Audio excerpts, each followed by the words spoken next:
Kevin O'Leary joins us now. Kevin, this news just broke. I'm going to ask you to respond. How do you feel this resonates, not only in Wall Street, who seems to love it, up 260 points on the futures, but what about Main Street? Well, this is a double whammy print. You got payroll and you got jobs at the same time. This data is a little noisy because there's so many revisions to it. There was concerns it would be as low as 60,000 new jobs because basically the border shut down and immigration's crawled to a halt.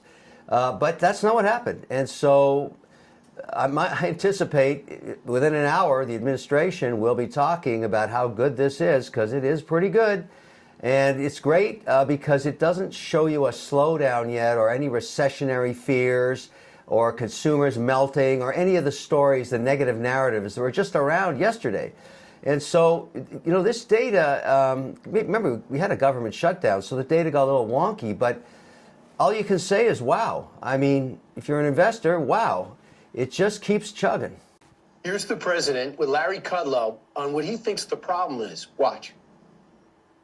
If we can get the word out, we should win. The problem is that historically, 2 times the president's won in 50 years. 2 times. I don't know what that is. We inherited a country that was going to die. We had a dead country. Now we have the hottest country anywhere in the world. That's said by everybody. We have the hottest country in the world.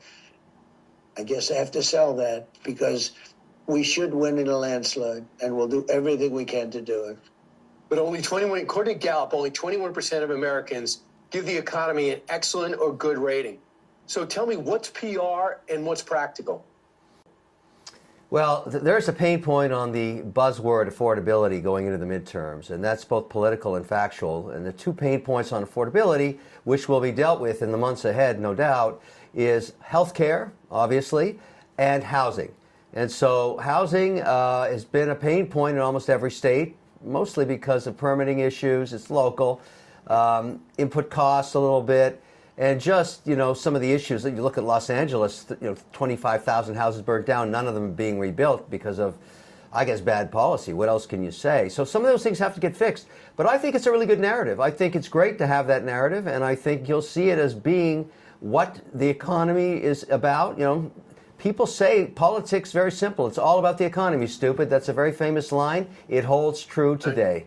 Unfreezing, for laymen like me, when people talk about unfreezing the economy, you got to get the interest rate somewhat compatible to where we bought our house. It's like 3.8%, and now it's above 5%.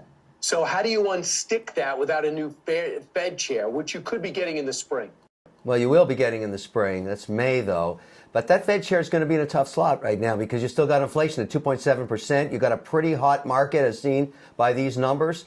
His board is not going to be ready to drop 25 basis points. And really, for mortgage rates, you need the 10-year to come down. The Fed doesn't really control that. It's more about the short term they control. So you got a lot of moving parts here. But the good news on these numbers is that there's no evidence of a meltdown of the consumer, which is basically more than half the economy. And that's what every investor like me is looking at, saying, wow, where'd these numbers come from? I mean, they really are impressive. The thing is, the numbers are the numbers, and they're impressive, period.